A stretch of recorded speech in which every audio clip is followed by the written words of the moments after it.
Bolo, jumlah pasien positif corona di Sidoarjo menduduki peringkat kedua terbanyak di Jawa Timur setelah kota Surabaya. Saat ini ada lebih dari 40 orang positif terpapar virus corona. Berbagai upaya dilakukan untuk mencegah pandemi COVID-19 agar tidak semakin meluas. Selain pemberlakuan pembatasan sosial berskala besar, juga sosialisasi untuk menekan wabah corona. Di antaranya, menerapkan physical distancing, mengenakan masker, dan tetap berada di rumah. Untuk menangani terus merebaknya COVID-19 ini, pemerintah Kabupaten Sidoarjo menunjuk sejumlah rumah sakit sebagai rujukan. Satu di antaranya, Rumah Sakit Umum Daerah Sidoarjo. Di RSUD Sidoarjo, sejumlah kebijakan untuk membatasi ruang gerak dan meningkatkan kewaspadaan terhadap penyebaran COVID-19 kini diterapkan. Di antaranya kebijakan pembatasan jumlah pengunjung yang diberlakukan sejak 16 Maret 2020 hingga batas waktu yang belum ditentukan. Selain itu juga dibentuk pojok corona dan call center COVID-19 bagi warga yang ingin mengetahui perihal perkembangan virus corona. Lantas, hal-hal apa saja yang dilakukan RSUD Sidoarjo untuk menangani COVID-19? Simak informasinya dalam segmen etalase berikut ini.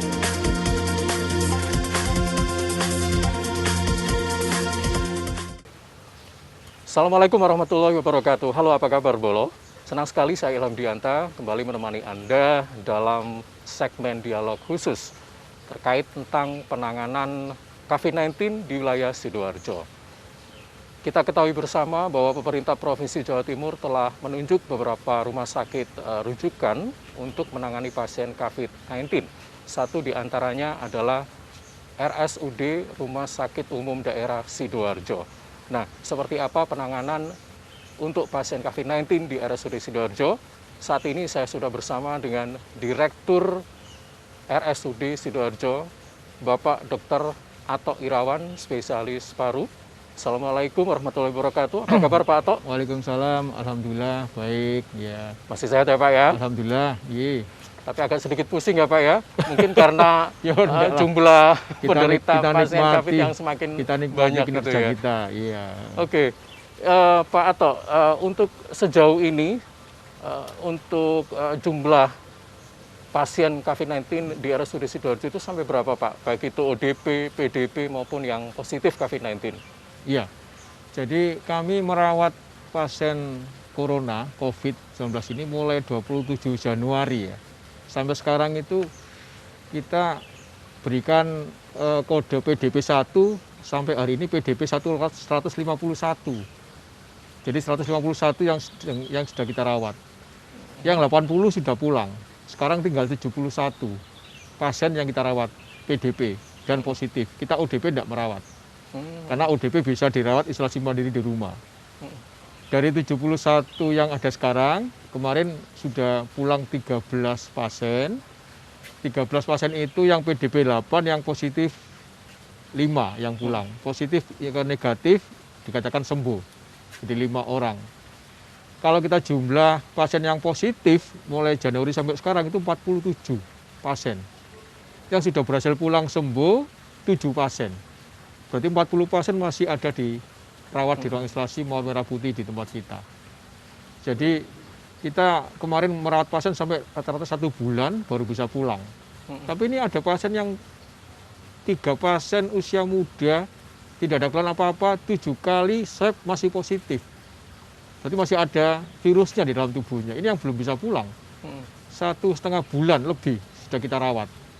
Jadi virus ini semula orang berpikir hanya influenza biasa, ternyata sekarang kita melihat banyak terjadi gejala klinis yang muncul. Dan kita sudah merawat pasien yang hemodialisis, pasien yang dirawat dengan persalinan, kemudian juga dirawat di ruang isolasi memakai ventilator. Jadi sudah lengkap kita merawat pasien di Rumah Sakit Sidoarjo ini. Oke, baik. Pak Atok, berarti ada tren kenaikan jumlah pasien ya? Ini sejak bulan Maret lalu ya Pak ya? Jadi atau ceritanya kan Januari 1 pasien ya. Oh, mulai Januari ya 1 Pak? pasien 2 Januari. 14 Februari 1 pasien. Kemudian 14 Maret 2 pasien terus meningkat sampai sekarang ini. Yang pasien pertama kali positif di Sidoarjo itu tanggal 14 Maret masuk, sudah pulang. Tapi ini akhirnya menularkan kepada istri, kepada anak, kepada driver, supirnya. Anak dan yang bersangkutan sudah pulang, sudah negatif. Tapi driver dan istri masih positif saat ini, masih kita rawat. Jadi betapa ganasnya virus ini. Dan kami juga melibatkan dari beberapa rumah sakit swasta di Sidoarjo ini. Sehingga jumlah ruang isolasi kita saat ini 115.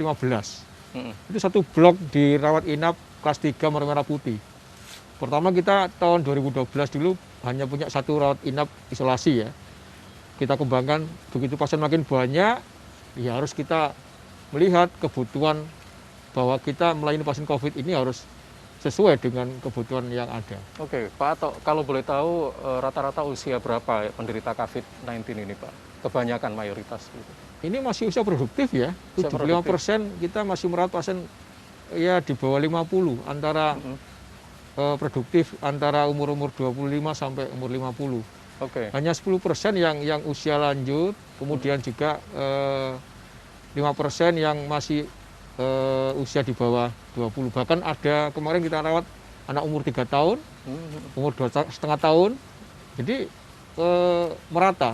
Cuman sekarang ini memang yang kami rawat yang saat ini produktif, usia produktif itu yang sekarang dominan di sini. Baik, ya. Pak Ato, ini kan tentu akan berpengaruh pada kebijakan yang akan diambil oleh RSUD Sidoarjo begitu ya. Dan saya yakin pasti ada perbedaan penanganan atau kebijakan dalam hal ini ketika sebelum ada pasien COVID-19 dengan pasca adanya. Nah mungkin bagaimana nih Pak Ato bisa menjelaskan kebijakan apa yang sekarang diterapkan dan ada nggak pengaruhnya terhadap efektivitas mungkin berpengaruh pada pelayanan di sini atau mungkin berpengaruh pada mekanisme dan sebagainya. Jadi begitu kejadian 14 Maret sudah mulai ada yang lonjakan, tanggal 16 Maret kami langsung membuat kebijakan. Tidak boleh lagi ada jam besuk. Artinya seluruh pasien yang kita rawat di rawat inap tidak boleh dibesuk oleh pasien, keluarga pasien. Juga tetangga, juga yang lain. Karena ini membatasi penyebaran virus corona ini.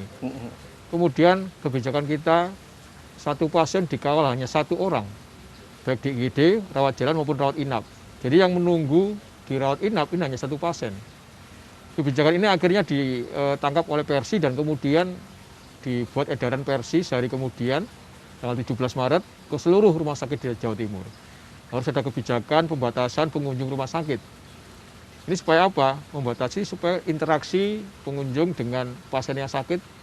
Kita tidak tahu pasien ini benar enggak kena COVID atau tidak. Sehingga akhirnya kita juga penerapan APD zonasi di setiap zonasi kita. Di IGD, rawat jalan, rawat inap, ada zonasi khusus pemakaian APD petugas kita. Juga termasuk kebijakan semua pengunjung rumah sakit harus pakai masker. Ini jaga jarak, social distancing di ruang tunggu di mana-mana juga harus jadi kebijakan rumah sakit. Malah kita kemarin untuk scan suhu kita sudah punya yang thermal digital di rawat jalan maupun di IGD untuk mengurangi beban tugas kita untuk thermal scan. Awalnya kita setiap pintu masuk ada chamber disinfektan. Kemudian ada edaran dari Kemenkes, ini sekarang sudah kita tidak berlakukan lagi. Kemudian kita juga dalam menata rawat inap kita, yang dulunya hanya paling 25 lah ruang isolasi. Sekarang kita fullkan rawat inap kelas 3, Merah Putih, jadi seluruhnya ruang isolasi. Lantai 1 untuk ruang isolasi biasa. Lantai 2, ruang isolasi khusus yang memakai tekanan negatif. Saat ini 71 pasien menghuni ruangan tersebut. Kemudian kita juga punya asrama yang dulunya dipakai untuk dokter muda, PPDS, dipakai nakes kita. Jadi perawat yang jaga selama 2 minggu harus istirahat 2 minggu. Nah, ini kita istirahatkan di ruang jaga PPDS, dokter muda. Oke, baik. Gitu. Pak Ato, obrolan kita dialog khusus akan kita lanjutkan setelah beberapa spot berikut ini. Baik, Bolo, nantikan terus dialog khusus bersama dengan Dr. Ato Irawan, Direktur RSUD Sidoarjo. Kami akan segera kembali.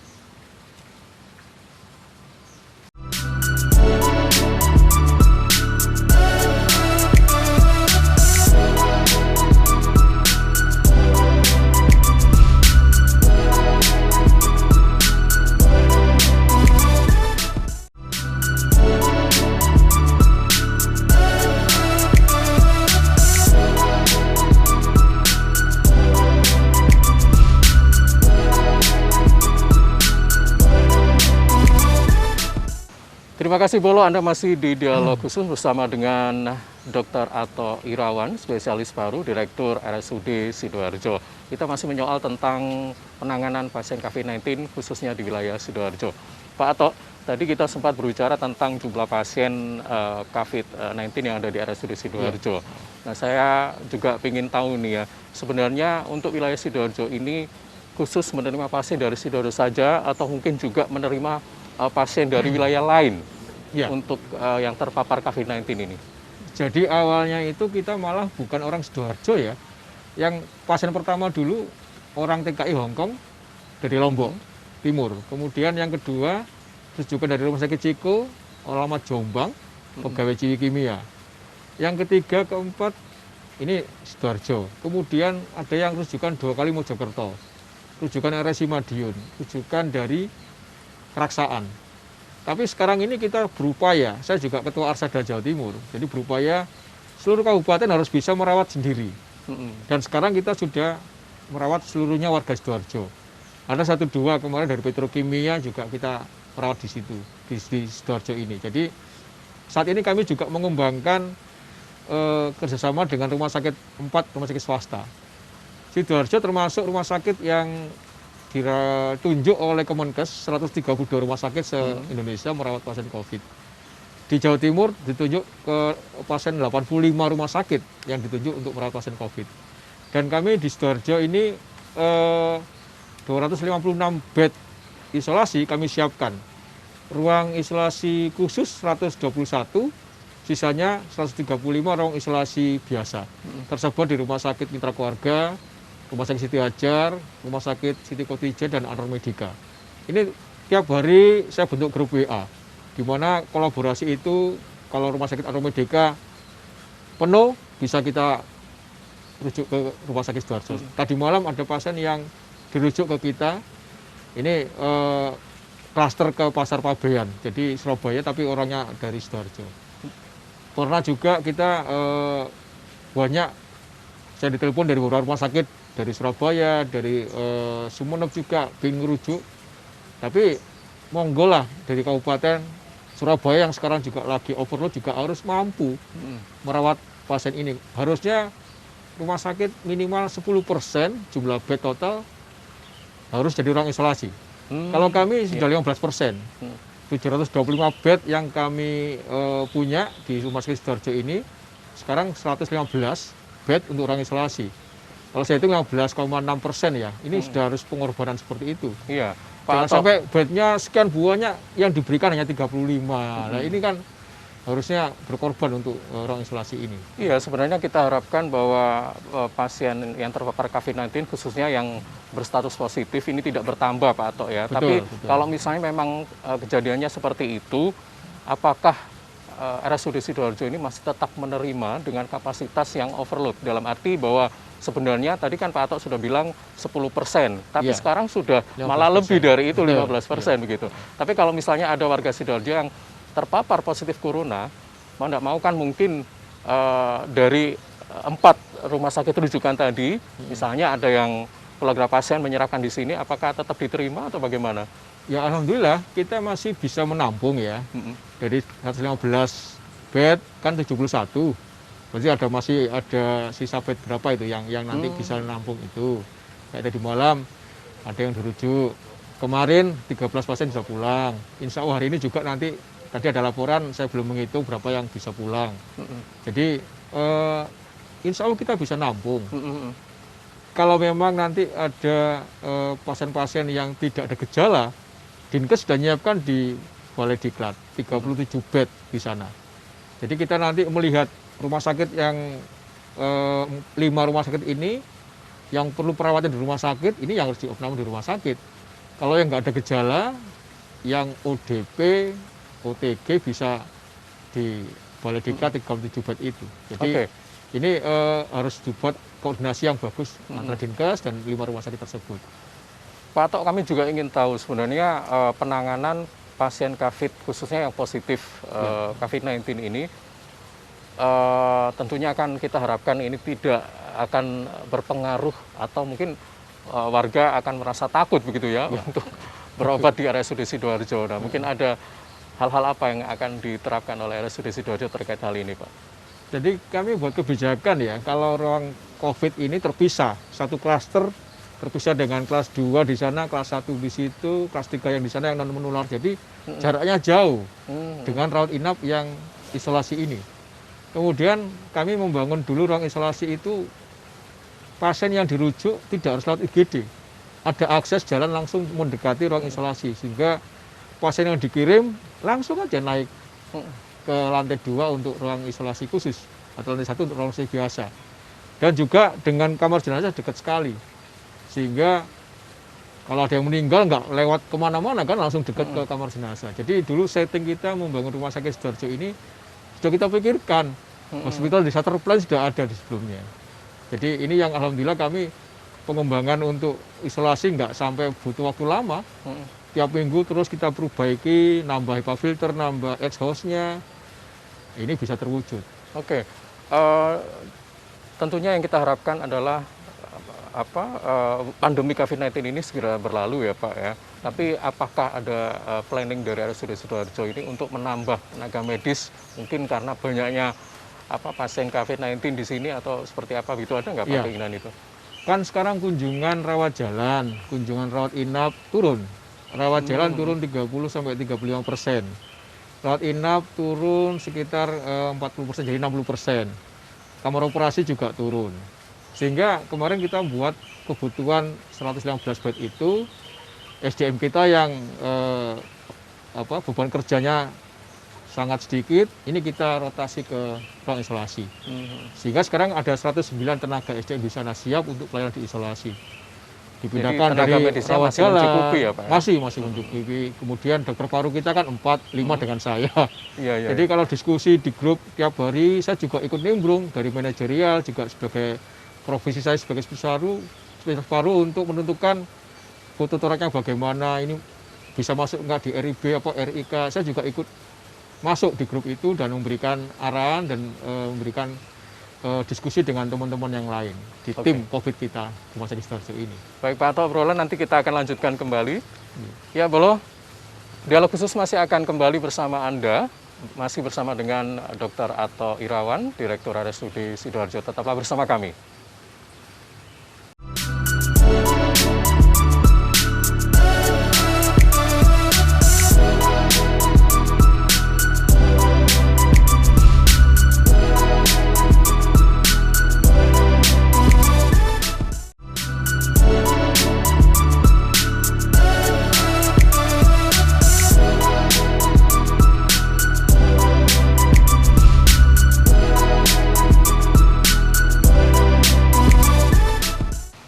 Terima kasih Bolo, Anda masih di dialog khusus bersama dengan Dr. Ato Irawan, Direktur RSUD Sidoarjo, terkait tentang penanganan pasien COVID-19 khususnya di wilayah Sidoarjo. Pak Ato, obrolan kita lanjutkan kembali. Pak Ato, sebenarnya tiap rumah sakit ini punya tipe atau model yang beda-beda. Dan kalau tadi Pak Ato sempat menyebutkan ada 4 rumah sakit rujukan pasien COVID-19 di wilayah Sidoarjo. Nah, kalau saya pernah lihat, karena saya pernah memasuki beberapa rumah sakit, RSUD Sidoarjo ini mungkin bisa dikatakan banyak taman ya, atau bisa dikatakan sirkulasi udaranya itu cukup bagus ya Pak ya. Nah, ini kalau misalnya dibanding dengan rumah sakit lain, apakah hasilnya akan berbeda begitu untuk tingkat penyembuhan pasien positif COVID-19 begitu Pak? Iya. Sebenarnya ada panduan ya untuk ruang isolasi khusus, ruang isolasi biasa dari Kemenkes. Cuman Rumah Sakit Sidoarjo kan kami memakai konsep green hospital. Jadi bagaimana sirkulasi udara, pencahayaan, apalagi di ruang menular, ruang TBC paru, ruang gangren ini harus bagus. Nah kami saat ini memang menggunakan ruangan tersebut untuk ruang isolasi. Saya kira kalau rumah sakit lain juga patuh pada standar yang ada. Jadi kesembuhan pasien tidak hanya tergantung pada terapi yang ada, kenyamanan, kemudian juga harus ada beberapa semacam senam ya. Jadi dari perawat yang jaga di ruang isolasi ini ada hari tertentu untuk mengajak senam, mengajak tidak hanya berbaring tiduran gitu untuk seluruh pasien ini, kecuali pasien yang memakai ventilator yang kondisi berat ya. Jadi ada semacam upaya di samping terapi sesuai dengan panduan, suplemen juga harus ada gerak aktif untuk pasien yang diisolasi ini.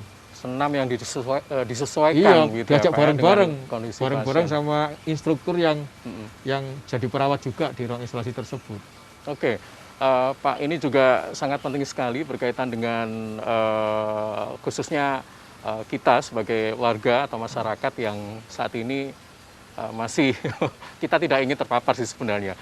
Tapi mungkin ada semacam imbauan begitu Pak pada warga agar kita tidak terpapar COVID-19 ini seperti apa sih menurut Pak Ato? Iya.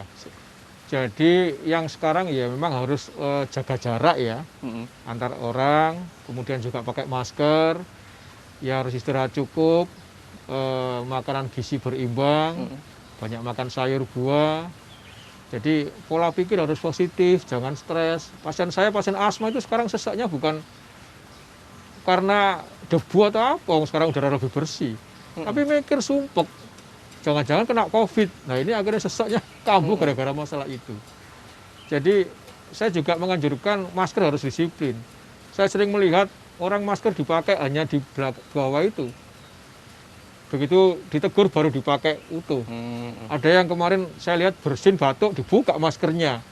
Jadi waktu batuk bersin dibuka lah tambah percuma, nggak ada gunanya pakai masker itu. Jadi ini yang harus dipahami bersama bahwa virus ini sekarang tidak hanya masalah gejala di pernafasan, pencernaan juga bisa terkena, kemudian juga bisa kena jantung, bisa kena ginjal juga. Jadi reseptor yang di organ tubuh kita yang cocok dengan virus itu bisa nempel, nggak cuma di pernafasan. Dulu hanya influenza, tenggorokan sakit, sekarang bisa macam-macam gejala yang muncul. Ya. Pak Ato, ini kan kita tidak ingin virus ini menyebar masif ya.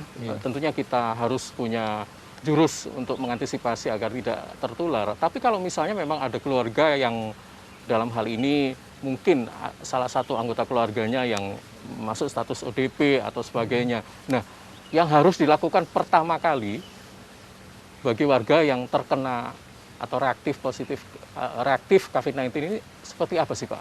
Ya harus isolasi mandiri ya di rumah ya. Jadi semua keluarga harus pakai masker, jaga jarak, kamar mandi harus dipisah, kamar harus dipisah. Jadi ini harus bisa difahami masyarakat. Nah, kalau nanti misalkan rumahnya nggak bisa menjamin isolasi mandiri ya harus ke rumah sakit atau ruang atau tempat observasi yang ada di balai diklat tersebut. Jadi ini makanya kenapa harus dikirim makanan nggak boleh campur dengan karena dari air ludahnya, dari air liurnya bisa menular.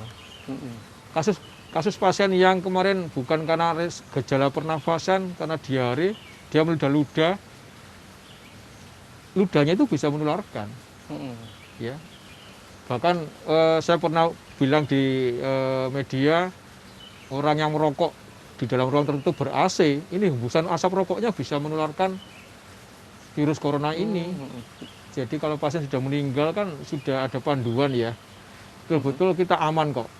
Jadi begitu perawatan jenazah dibungkus plastik, virus nggak akan bisa keluar.